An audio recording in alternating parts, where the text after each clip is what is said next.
Friends, please pray with me. Startle us, O God, with your word.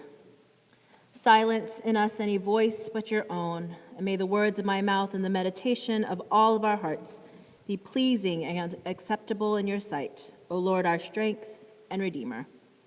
Amen.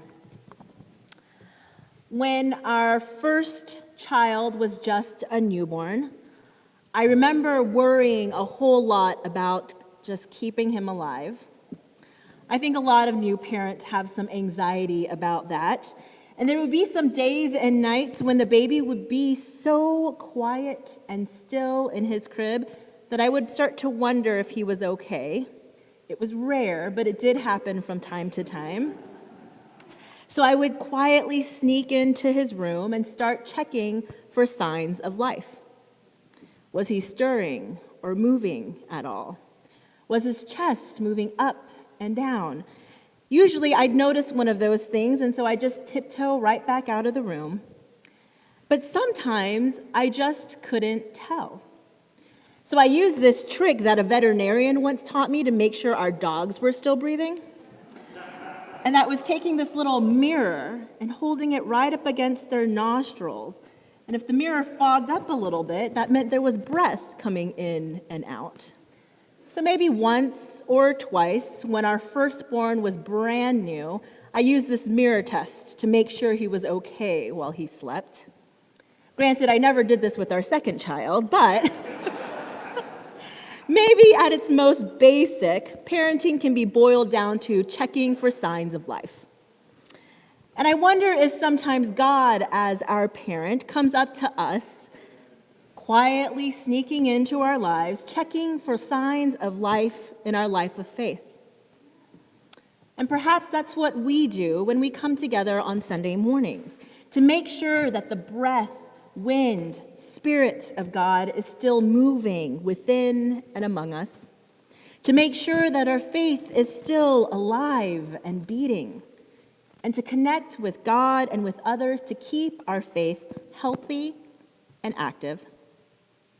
Some signs that our faith is alive and well are found in the letter to the Galatians. Paul writes that the fruits of the Spirit are love, joy, peace, patience, kindness, generosity, faithfulness, gentleness, and self-control.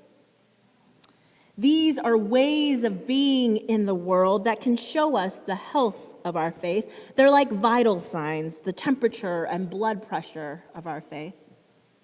And in today's reading from James, the writer really takes that first fruit of the Spirit, love, and expands it even further.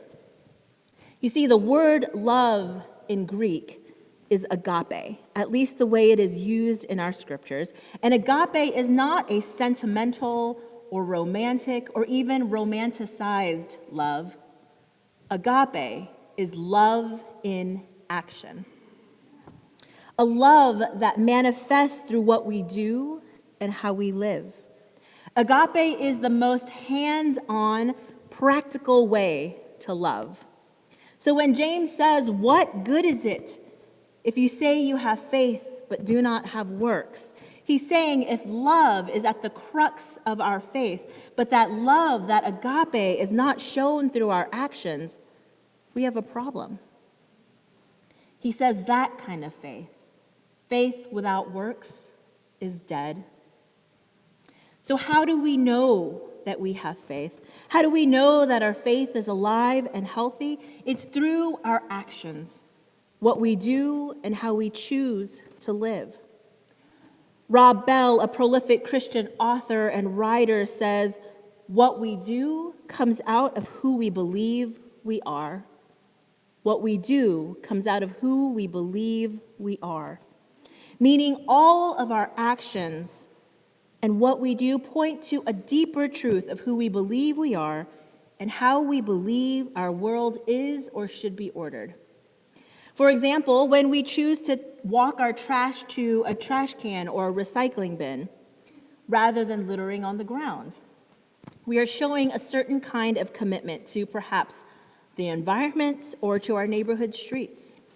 And when we hold the door open for people coming in after us, it shows a willingness to acknowledge the presence of others in our lives, no matter how brief the encounter, and to respect and accommodate who they are. And how we choose to live reveals what's important to us. Our actions and choices indicate who we are and who we want to be.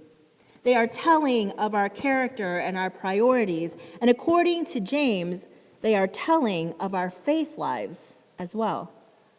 The author of James goes on to name some ancestors of our faith who came long before Jesus, Abraham and Rahab, who were justified not necessarily by their faith, by what they believed, but by their works, what they did and how they lived. This kind of understanding of faith that we find in James is called orthopraxy. Usually as Christians, we are focused on orthodoxy, aren't we? That's correct beliefs or belief in the right doctrines. The idea of this kind of faith, orthodoxy, is that if people would just believe the right things, then actions or right behavior will follow. Orthopraxy, on the other hand, is focused on correct actions or belief in the right practices. Orthopraxy is actually how many of our Jewish sisters and brothers approach faith.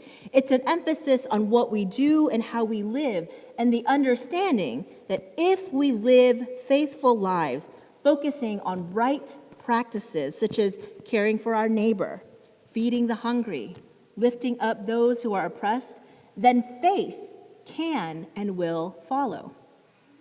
Our actions, what we do, can lead to faith.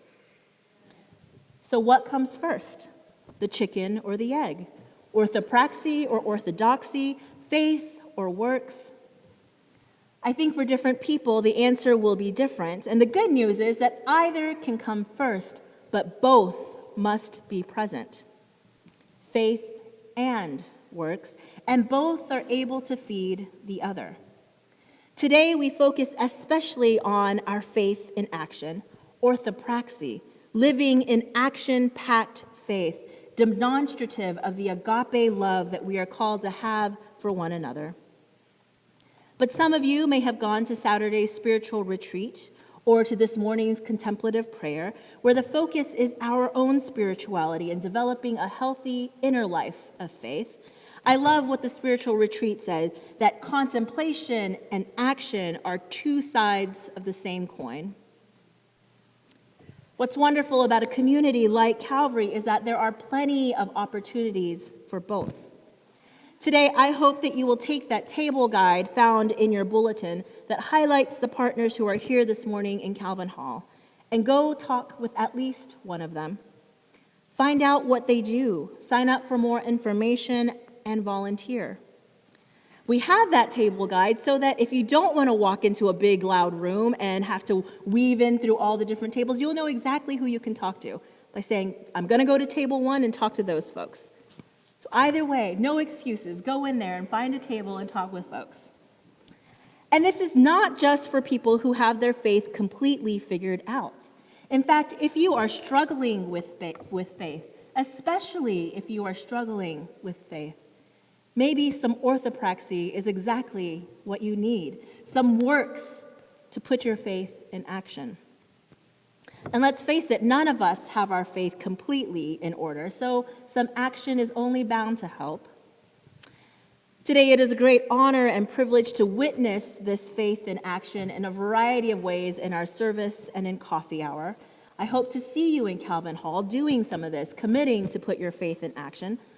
But just a second ago, we elected Eben to the Joint Budget Committee. That, too, is faith in action. In fact, some would say it takes a huge leap of faith to talk about and set church budgets. And later in worship, we will commission our adult mission team, who will be Christ's hands and feet in Tijuana, Mexico. We have so many individuals among us who give of their time and their talents to the greater community. And they are helping make a difference in our city and in our world. But their participation in giving back is also transforming them. And so this morning, I'd like to invite one of these people, Eric Remke, who will share about his experience putting his own faith into action through his time with the SF Achievers. Please join me in welcoming Eric.